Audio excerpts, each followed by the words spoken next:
Earlier, the NSW Premier warned residents in Sydney's west to brace themselves for more evacuations ahead as the flood disaster worsens across the state.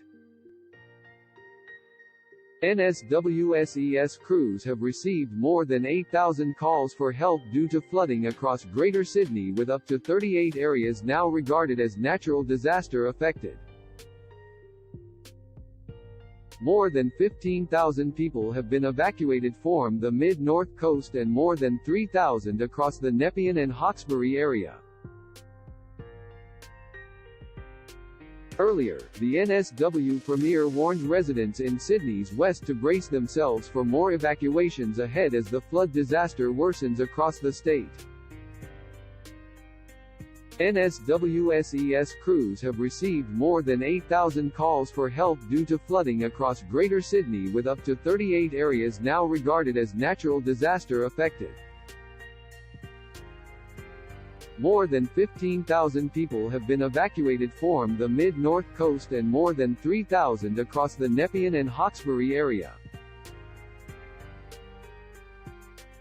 Flooding has eased for parts of the Nepean River, with some residents able to return to their homes.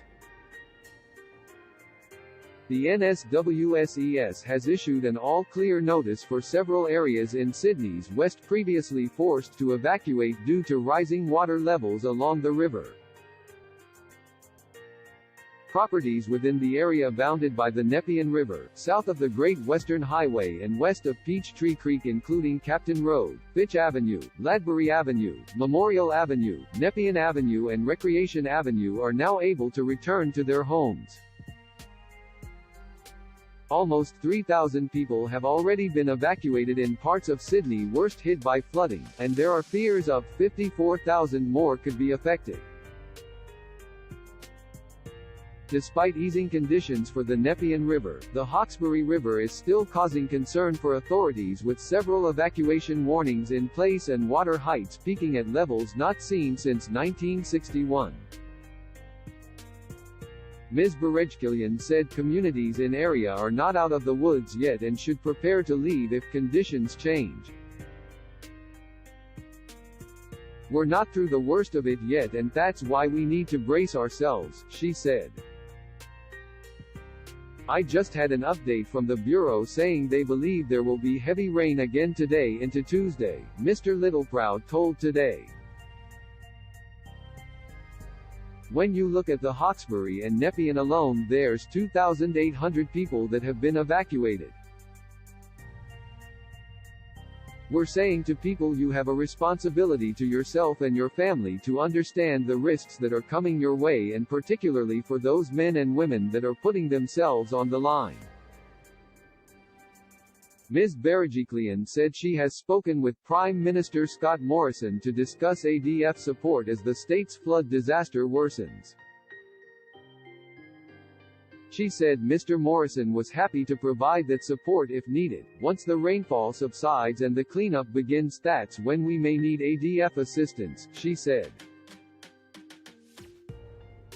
"It will be a relief once the rain stops, but not for the people who have to rebuild their lives."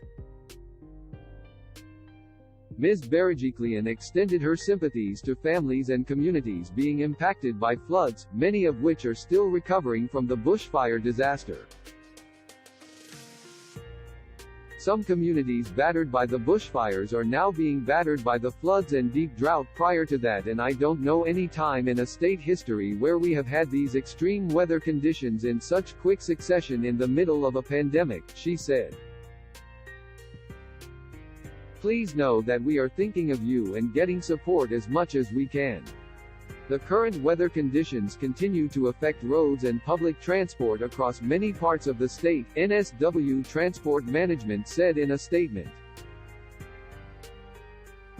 As a result, Sydney and Hunter passengers are urged to avoid unnecessary travel, particularly in flood-affected areas. A number of busway services in the Hawkesbury, Penrith and Blacktown area will not operate today due to flooding.